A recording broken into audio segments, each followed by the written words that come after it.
What's going on moving forward 2021? 2021. Aside from new management for Josie Pace, what else is happening? What else is happening? Well, we have like I mentioned earlier, we've got a ton of content that we're going to release one way or another. Label or no label, we're gonna release it. Lots of videos. Good for you, yeah. Yeah. I mean, ideally, we'd like to get a record contract and do it that way. Right. For some reason. I'm not sure. I'm still on the fence about how record labels work these days. You know what? It's so weird. Here's a story. So we were having this conversation with Paul Simpson of the Wild Swans. And he was like, I asked him, I go, did you know your band was big in the Philippines? Because they were really huge in the Philippines. And he said, had I known then what I know now, I would have gone to the Philippines and made a killing. Yeah. And all that stuff. My point is, this day and age, why still go, nothing against record labels, right? But why the record label route and not the indie route? Yeah, I watched a documentary. I believe it was on Netflix or maybe Amazon Prime. I'm not sure which. It was called Instaband. Hold on. What? When you say, I'm sorry. When you say, I saw this documentary on Netflix. I'm not sure if it was on Netflix. Maybe it was on Prime. I was going to add definitely on YouTube. Definitely on YouTube. Wherever the source is. The name of this documentary was Instaband. Okay. So I don't know if you guys have seen this. I haven't seen particular program. I'm going to search for it. Check it out, because what you have to do as an independent artist is be on this thing. I know. All too much. Yeah. Okay. These kids are, they're setting up their own tour. They're doing amazing things on their own. And maybe it's a generational thing. Maybe it's because, I got this thing in 2007 or 2008, right. And sure, there was it has its place, but you have to do so much. Yes. And the trade-off with a label, so when you're indie, you're making 100% of everything that comes in. Yes. Okay. But how big is that pie? When you have a label, you have the possibility, at least, if they don't shelf you or some other. That's what I'm scared about. There's there's a lot of things that can happen that even when you get on a label, you think you've reached the pinnacle of the potential, but people have been getting signed and shelved, for decades. Yeah. It's been happening since the 60s. Sometimes signed to be shelved so that the competition tax write-off. You could be a tax write-off for a label. You know, it's really ugly what can happen. At least what we're talking about is real to musicians who are wondering what goes on and all that. Yeah. If you watch this Instaband documentary, it will illustrate what you need to do as an independent artist versus, and there's bands on this particular documentary that have been signed and have gone through that process that went back to being indie and being satisfied with that. So, and what is the question is, what is the product anymore? Because record labels used to put out records, whether it be vinyl, a CD, some sort of tangible object that you bring home and put in your player or put in your car to play, and now that's gone away. You're streaming on Spotify or Apple Music or what have you, and I mean that can be a whole another segment of what we can talk about for hours, because you're getting pennies, literally fractions of pennies for each stream on something like Spotify. Spotify is the It's the devil. It's the devil. Let's just call it what it is. The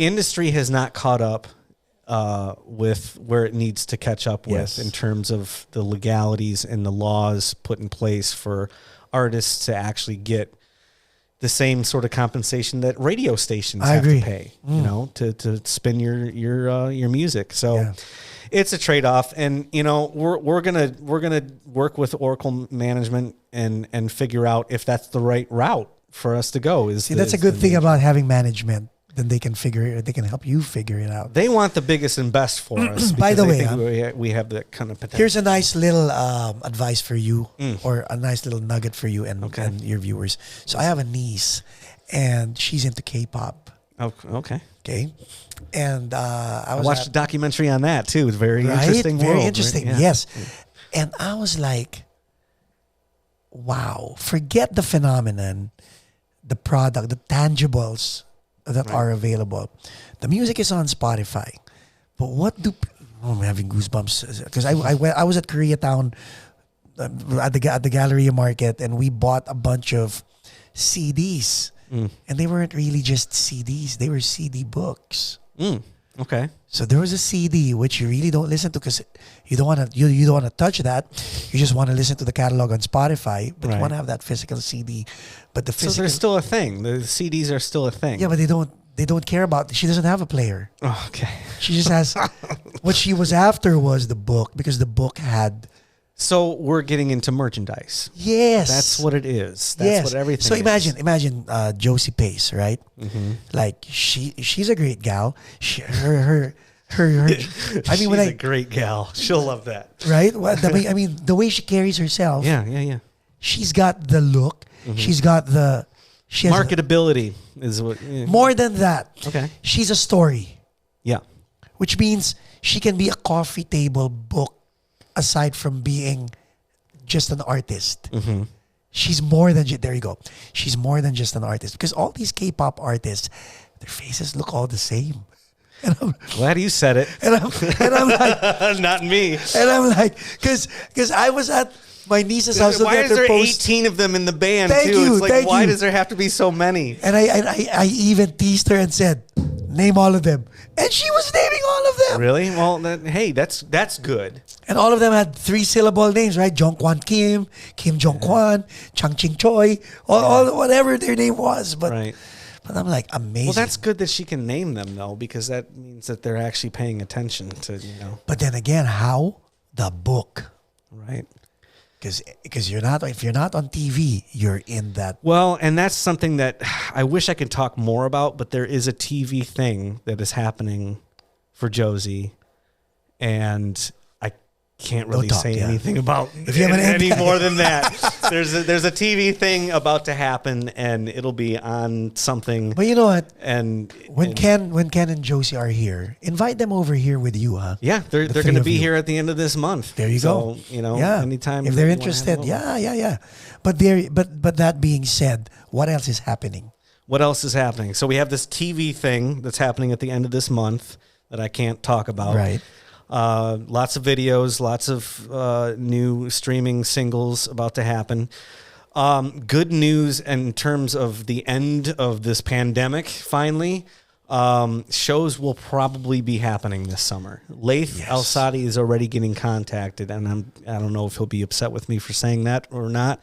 I don't know what I can say and what I can't say about things that are in the future. But I can say that there's going to be live shows again. Joe Rogan's back on tour. Yeah? Yeah. That's amazing. Like doing the comedy route. And I have 3 shows booked in April with a tribute band. I mean, the phone rang, I answered it, the tribute band for Robert Plant. Oh, nice. So cool. And it's all his 80s stuff that you don't hear too much of. I know. So I'm like, cool, I'll play 80s Robert Plant. What was him with the honey drippers? The honey drippers, yeah. Do you remember where we were? Yeah. We played that one. Okay. Of course. That's a big hit for him. And then he did one with, what was his country music with? The Alison Krauss album. Yeah. Oh. We don't touch any of that stuff. That would be hard to replicate, I think. And that's one of I'm big into vinyl records. I love buying new. I just picked up the new. Which one? Japan record, by the way. They released a Quiet Life reissue. Came out last week. Dang. It's on the way from London. But where was it going with that? The Alison Krauss Robert Plant record is one of the best sounding vinyls in my collection. It's an amazing record, but it's you have to have a band specifically set up for that sound. Right. I mean, what T-Bone did to produce that is just amazing. Yeah.